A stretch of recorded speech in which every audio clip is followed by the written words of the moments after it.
기도하겠습니다. 아버지 하나님 감사합니다. 어찌 지난 한 해가, 아니 이 팬데믹 기간이 우리 생각대로 되었겠습니까? 물론 마음 아프고 힘든 여러 가지 일들이 있습니다. 우리가 할 수 있는 건 아무것도 없습니다. 살아계시고 우리에게 항상 선한 길로 인도하시고 모든 것에 부족함이 없으신 그 하나님께 감사드리고 여러 가지 마음을 모아 주님 앞에 나왔습니다. 각처에서 드리는 예배를 받으시고 약속대로 임하셔서 하나님이 주시는 귀한 은혜로 감싸 주시옵소서. 오늘 드리는 이 감사 예배가 하나님께 영광이 되고 우리 모두에게 한없는 기쁨의 시간이 될 수 있도록 주님 인도해 주시옵소서. 아버지 하나님의 말씀 앞에 있습니다. 아버지 하나님의 음성 듣기를 원합니다. 어리석은 더러운 빗나간 저희들의 마음을 묶어주시고 오로지 주님만 바라보며 주의 음성 듣는 귀한 시간 되게 하여 주시옵소서. 예수님의 이름으로 기도했습니다. 아멘. 하나님의 말씀을 보도록 하겠습니다. 골로새서 3장 15절에서 17절에 있는 말씀입니다. 우리 같이 한 목소리로 읽겠습니다. 골로새서 3장 15절에서 17절의 말씀입니다. 같이 읽습니다. 그리스도의 평강이 너희 마음을 주장하게 하라. 너희는 평강을 위하여 한 몸으로 부르심을 받았나니 너희는 또한 감사하는 자가 되라. 그리스도의 말씀이 너희 속에 풍성히 거하여 모든 지혜로 피차 가르치며 권면하고 시와 찬송과 신령한 노래를 부르며 감사하는 마음으로 하나님을 찬양하고 또 무엇을 하든지 말에나 일에나 다 그리스도의 이름으로 하고 그를 힘입어 하나님 아버지께 감사하라. 아멘. 지난 2주 전의 일입니다. 제가 아틀란타를 가면서 있었던 일입니다. 그 당시에는 정말 생각하고 싶지 않은 정말 소름이 끼치는 무섭고 끔찍한 일이었는데 지난 2주를 지나가면서 제 마음속에 생각이 달라졌습니다. 생각하면 생각할수록 너무도 감사한 그런 일이었습니다. 목사님들의 모임이 있어서 제가 아틀란타를 가는 도중에 해가 저물고 날이 어두워지기 시작했습니다. 그리고 제 목적지 아틀란타를 1시간 정도 앞두고 고속도로를 전속력으로 달리고 있었습니다. 근데 갑자기 차가 멈추는 거예요. 이게 가스를 밟는데 차가 멈췄다 갔다가 하면서 이게 좀 이상해지기 시작했습니다.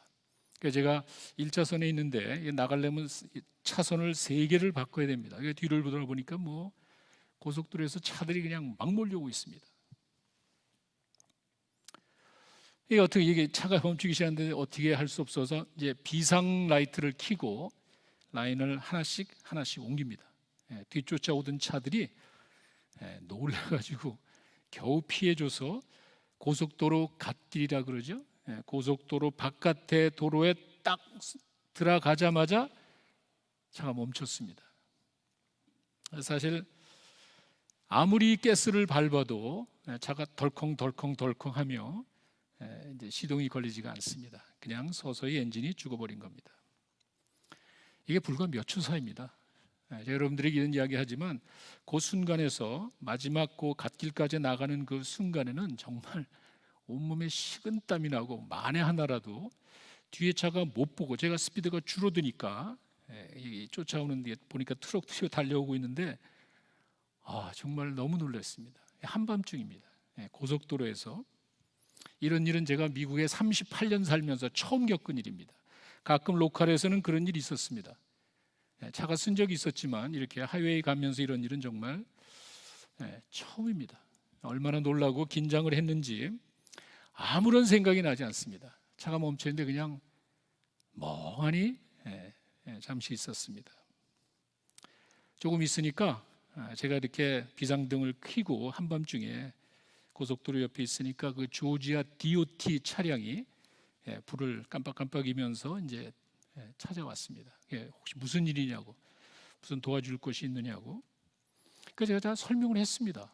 다시 한번 엔진을 이제 틀어보는데 역시 덜컹 하고 시동이 걸리지가 않습니다. 혹시 그 fuel related issue, 그러니까 아마 연료 관계인 것 같다, 이 사람이 그렇게 이야기하면서 떠났습니다. 다행스러운 거는 아틀란타를 한 1시간 정도 앞두고 그런 일이 있어서 우리 둘째 에이미가 놀라서 그냥 막 와가지고 차는 그냥 놔두고 저희들을 픽업해서 이제 집으로 갔습니다. 그 다음날 다시 그 현장으로 가서 차를 이제 토잉을 하고, 저는 이제 그때부터 목사님들의 모임이 있어서 렌트카를 하고 이틀 동안 차를 고치는 그 샵에서 뭐 할 수 있는 테스트를 다 했습니다. 원인을 찾지 못하는 거예요. 그런데 더 기가 막힌 것은 언제 그랬냐는 듯이 엔진이 시동이 걸리는 거예요. 완전히 저만 바보가 된 거예요. 그냥 차가 그냥 돌아가는 거예요. 근데 분명히 그렇게 한 5시간, 6시간 가다가 차가 섰는데 지금 시동이 걸린다고 이게 원인도 모르는데 타고 올 수는 없죠. 그래서 제가 차를 그냥 놔두고 렌트카로 올라와서 차를 이제 반납을 했습니다. 그리고 엊그제죠. 지난 어제 그저께 목요일에 매튜가 트럭을 가지고 아틀란타에 가가지고 그 차를 다시 이제 실어 왔습니다. 처음에는 왜 이런 일이 생기나, 저도 정말 불평을 했습니다. 그리고 고민이 했습니다. 왜 이런 일이 생기는지. 그런데 하루 지나갈수록 완전히 생각이 달라졌습니다. 이건 뭐 제가 그냥 여러분들이 말씀드린 것이 아니라 제가 여기 어쩌면 없을 수도 있잖아요. 이건 뭐 저는 그걸 분명히 알고 있습니다. 뭐 목사님 그래도 그런 일이 없으면 더 좋은 거 아닙니까? 그런 소리를 하면 안 됩니다. 그거는 천국 가서 하는 소리입니다. 우리가 이 땅에 살면서는 사고와 질병은 어느 누구에게나 있을 수 있는 것이고, 그런 불행한 일들이 이 땅에 있다는 사실을 우리는 전도서를 통해서 이미 다 이제 살펴봤습니다. 문제는 그걸 어떻게 받아들여야 되느냐. 근데 이게 정말 하루가 다르게 제 생각이 달라졌습니다. 그리고 생각하면 생각할수록 너무도 감사했습니다. 만약에 제가 차선을 3개 바꾸기 전에 고속도로 한복판에 제 차가 섰다면 여러분 어떻게 됐겠습니까? 한번 생각해 보세요. 그럴 수도 있잖아요. 그렇게 급하게 가다가 뒤에서 쫓아오던 차가 막 달리던 차들이 전속력으로 오다가 내가 갑자기 나가는데 보지 못하고 들이받을 수도 있잖아요. 엄청난 대형 사고가 날 수 있는 상황, 이게 불과 몇 초 사이입니다. 그때 그 상황은 정말 소름 끼칠 정도라는 게 맞습니다. 엄청난 대형 사고를 일으킬 수 있는 그 상황이었고 저는 그걸 무사히 넘겼습니다. 지금 생각하면 정말 닭살이 돋는 위기 상황이고, 그런데 그 상황을 이렇게 되돌아볼 때마다 저에게는 얼마나 다행인지 모르고 얼마나 감사한지 모르겠어요. 그럴 수 있잖아요. 그리고 또 한 가지는 이게 아틀란타 거의 다 가서 그런 일이 생겨서 한 1시간 정도, 1시간 미만에 이렇게 생겼으니 그나마 다행이잖아요. 만약에 이게 중간에 사우스캐롤라이나쯤에 가다가 이런 일이 생겼다면 그 한밤중에 어떻게 합니까? 뭐 어떻게 되겠지만 생각할수록 끔찍한 거예요. 그래도 아틀란타 거의 다 가서 우리 둘째 딸이 나와가지고 도와준 것이 정말 저에겐 또 얼마나 감사한지 모릅니다. 평소에 이놈이 말도 안 듣고 뭐 좀 삐딱했거든요. 그게 뭐 우리 애가 잘못돼서가 아니라 중간에 아이들이 그런 게 있습니다. 미들 차일드 신드롬이라 그래서 얘네들은 그냥 엉뚱한 짓하고 엉뚱한 행동해서 어텐션을 받으려고. 저는 아주 그게 싫어가지고 이런 뭐 별로 그랬는데 한밤중에 아빠가 차 오다가 엄마 아빠가 중간에 고속도로에서 섰다니까 얘가 얼마나 놀랐겠어요. 만사를 제끼고 막 달려온 거야. 물도 가져오고 스낵 아빠 좋아하는 먹는 것도 가져오고, 하여튼 순발력은 머리 돌아가는 건 아빠 닮아서 빨라. 하여간 급하게 와가지고 저를 막 데리고 그냥 차는 놔두고 하면서 밤늦게 집에 가서 뭐 라면도 끓여주고 뭐. 그 제가 사실 깜짝 놀랐어요. 평소에 보지 못했던 우리 둘째 그 모습을 봤습니다. 그러면서 야 정말 이런 것도 있구나. 제가 또 감사했습니다. 우리가 살다 보면 제가 말씀드렸듯이 어려운 일이 있는 거예요. 하나님 왜 이런 일이 있습니까? 그거는 천국 가서 하는 소리예요. 뭐가 잘못된 게 아니라 우리가 이 땅에서의 삶 자체가 원치 않는 일이 있고 힘든 일이 그건 어쩔 수 없는 거예요. 근데 문제는 그걸 어떻게 받아들이냐 이거예요. 그게 문제입니다. 누구에게 그런 일은 있을 수 있지만 이걸 어떻게 바라보고 어떻게 이걸 판단하느냐, 이게 우리의 이제 믿음입니다. 불평하며 원망할 수도 있고요, 감사할 수 있습니다. 제가 이런 말이 하나 생각이 났습니다. 항상 낙심하라, 쉬지 말고 원망해라, 범사에 불평을 해라, 이것이 너희를 향한 사탄의 뜻이니라. 그래서 많이 들어보던 말씀이죠. 데살로니가전서 5장 16절에서 18절의 말씀을 바꿔버린 거예요. 여러분 잘 기억하십시오. 항상 낙심하고 쉬지 말고 원망하고 범사에 불평할 수 있잖아요. 이건 사탄의 생각이라는 거예요. 아주 중요한 말씀입니다. 우리가 어떻게 세상을 바라보고 우리가 어떠한 관점으로 세상을 바라보며 살아가느냐, 이게 굉장히 중요합니다. 그리고 우리는 신앙인입니다. 우리는 하나님을 믿는 사람들이고 달라야 되잖아요. 세상 사람들이 갖는 불평과 우리는 좀 생각이 달라야 되잖아요. 오늘 본문의 말씀 보면은요, 너희는 또한 감사하는 자가 되라 그랬습니다. 이게 무슨 선택이 아니라 명령입니다. 감사하는 자가 돼야 된다. 이렇게 오늘 본문이 이야기를 해주고 있어요. 어떻게 가능할까? 어떻게 우리가 감사할 수 있나? 여러 가지 많은 어렵고 힘든 상황을 겪었는데 어떻게 그 가운데서 내가 감사할 수 있냐는 말이에요. 한 가지 여러분 꼭 기억하십시오. 성경은 절대로 우리에게 무리한 것을 요구하지 않습니다. 감사할 수 있습니다. 제가 오늘 여러분들에게 간단히 그 말씀을 드리려고 합니다. 어떻게 감사하는 자가 될 수 있나? 먼저는요, 그리스도의 평안이 가득할 때 감사할 수 있습니다.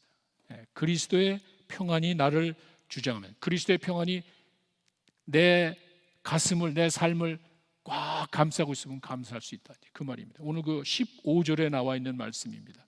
그리스도의 평강이 너희를 주장하게 하라, 이렇게 돼 있잖아요. 여러분 잘 기억하십시오. 평강이 있단 말이에요.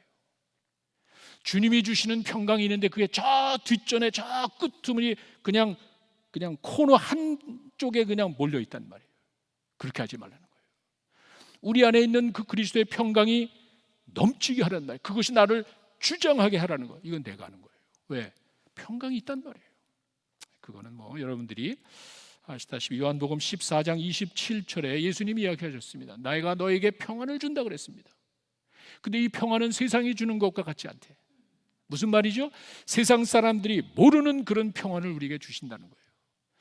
예수 믿는 자들에게 성령이 임하고 그 성령이 함께 하심으로 주어지는 자연스러운 평안을 말하는 거예요. 세상 사람들은 모르죠. 우리에게만 있단 말이에요. 그 평안이 나를 주장하게 하라는 거예요. 걱정 의심하지 말고 불평하지 말고, 내가 어려운 상황에 있을지라도 그거는 피할 수 없지만 그 가운데서 내가 어떤 생각을 하냔 말이에요. 우리 안에 그런 평안이 있단 말이에요.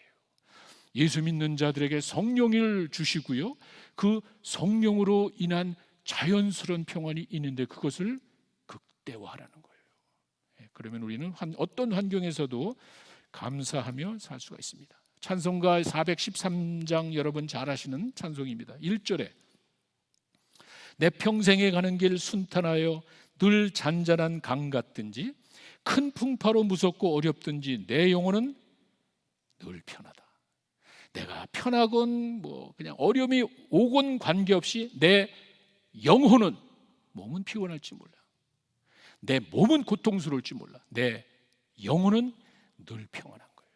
그걸 말합니다. 내 영혼 평안해. 내 영혼 평안해. 여러분 그 타이타닉 그 영화에 그 큰 배가 침몰하는 상황 가운데서도 찬양하는 사람이 있었다고 그러잖아요.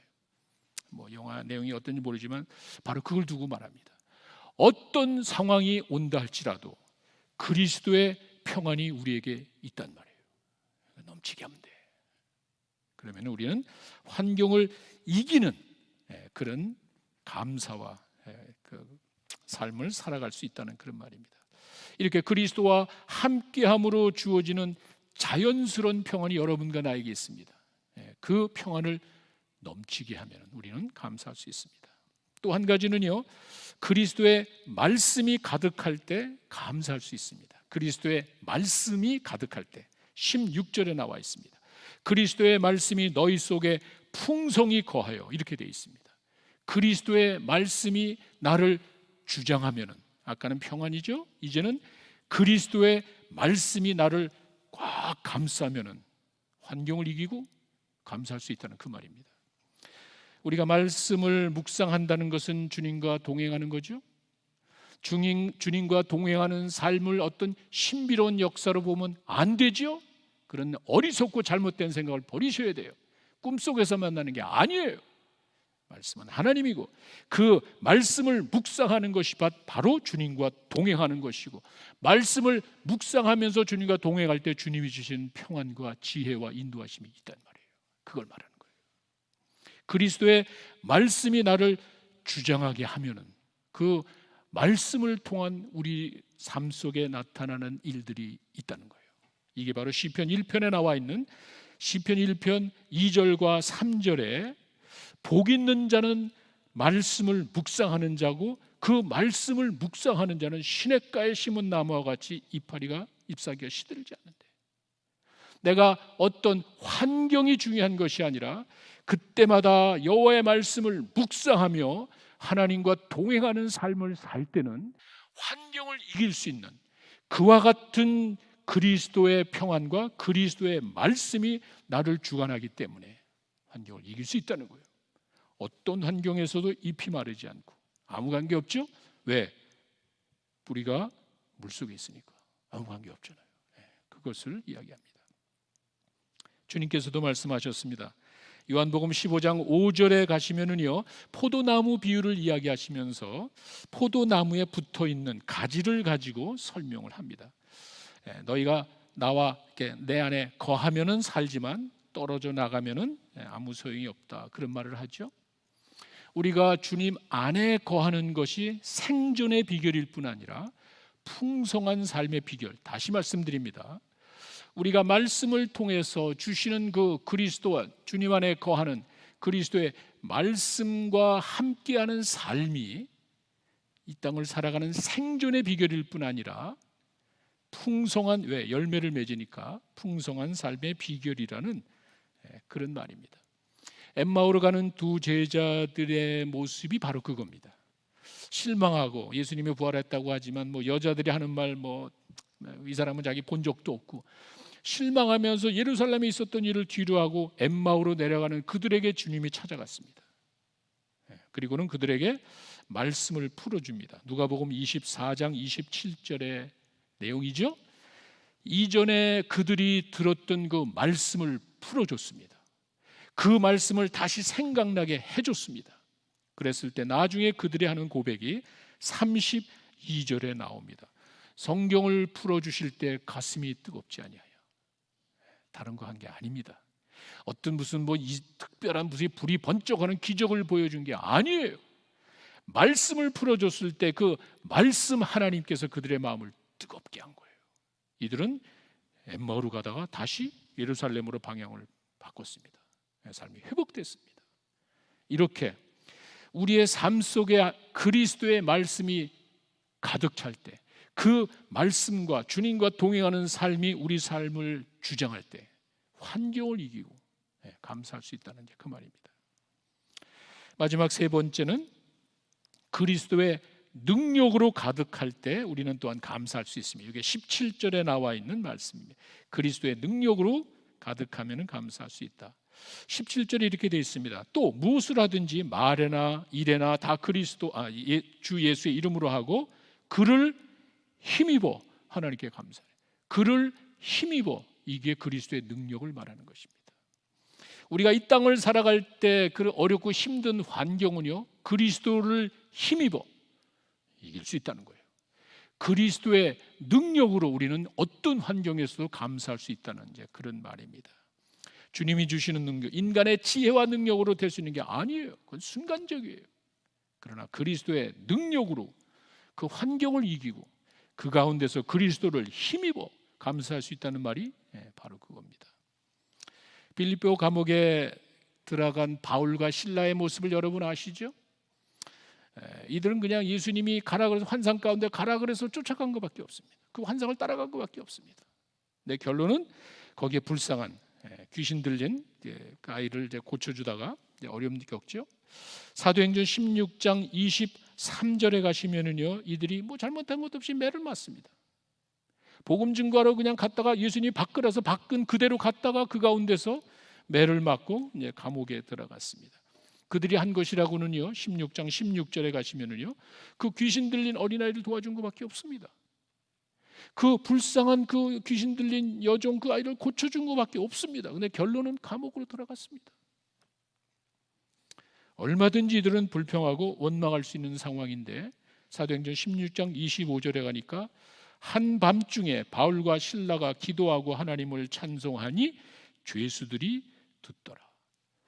내가 생각하는 대로 일이 되지 않고 내가 원치 않는 일이 생겼을 때 어떻게 하나님께 감사하고 찬양할 수 있습니까? 했단 말이에요. 이게 바로 그리스도의 능력입니다. 내가 인간적으로는 도저히 할 수 없는 상황이고 인간적으로는 도저히 내가 이겨나갈 수 없는데 바울은 그걸 했단 말이에요. 어차피 우리가 이 땅을 살아갈 때 피할 수 없는 그런 일들, 특별히 내가 생각대로 일이 되지 않고 내가 원치 않는 일이 생길 때 여러분 어떻게 하시겠어요? 우리는 믿는 자들이에요. 그리스도의 능력이 있단 말이에요. 그 어려운 상황이지만 그리스도를 힘입어 그리스도의 능력으로 이들은 찬양하는 거예요. 어떻게 되죠? 환경을 이기잖아. 뭐 환경을 이기게 하려고 찬양은 그건 아니죠. 그런 얕은 생각은 버리셔야 돼요. 그냥 어떤 상황이라도 우리를 인도하시고 함께 하시는 하나님을 믿고 찬양하고 감사하고, 이것이 바로 그리스도를 힘입어 그리스도와 함께하는 삶으로 주어지는 축복입니다. 어떤 상황 가운데서도 이렇게 그리스도를 힘입어 그리스도의 능력으로 우리는 환경을 이기고 감사할 수 있다는 이제 그 말입니다. 자, 오늘 본문에서 너희는 감사하는 자가 되라 이렇게 얘기했습니다. 명령입니다. 여러분, 내가 선택하는 것이 아니라 명령입니다. 여러분이 어떤 상황에 있다 할지라도 여러분 감사하는 사람이 되어야 합니다. 그리고 절대로 성경은 무리한 것을 요구하지 않습니다. 어떻게 그게 가능하죠? 그리스도의 평강으로 가득할 때, 그리스도의 평강으로 가득할 때 우리는 감사하는 자가 될 수 있습니다. 주셨어요. 우리에게 분명히 주님께서 평안을 주신다고 약속을 하셨습니다. 그 평안이 나한테 있습니다. 그 평안이 나를 주장하게 하면 감사할 수 있습니다. 그리스도의 말씀이 가득할 때 항상 우리와 함께 하시고 우리와 동행하기 원하시는 그 주님과 함께 그리스도의 말씀으로 가득할 때 감사할 수 있는 거예요. 그리고 그리스도의 능력이 우리를 꽉 감싸면 그리스도를 힘입어 그리스도로 말미암아 우리는 환경을 이기고 이제 감사할 수 있습니다. 그래서 우리가 비록 내 눈앞에 나타나는 여러 가지 많은 일들이 있지만 내 평생 사는 동안 어떻게 감사하냐는 말이에요. 우리가 부르는 그 찬양의 가사같이 내 평생 내가 사는 동안 어떻게 항상 감사하며 하나님을 찬양하냐는 말이에요. 우리가 그리스도의 평강으로, 그리스도의 말씀으로, 그리스도의 능력으로 우리는 평생 주님을 찬양하며 살 수 있다는 그 말입니다. 자, 추수감사절입니다. 여러분 한 해를 되돌아보시면서 힘들죠? 사랑하는 사람을, 가족을 떠나보낸 그 마음을 어떻게 무엇으로 채우겠습니까? 그러나 한 가지 분명한 것은 여러분이 어떤 상황이 있다 할지라도 그리스도의 평강과 그리스도의 말씀과 그리스도의 능력으로 이겨낼 수가 있습니다. 주님은 그걸 원하십니다. 한 해를 되돌아보시면서 이렇게 그 주님이 주시는 평강과 말씀과 능력으로 오늘 하루도 남은 여러분의 삶도 항상 평생 주님 찬양하며 감사하며 살아가시는 여러분 되시기를 바랍니다. 잠깐 기도하겠습니다.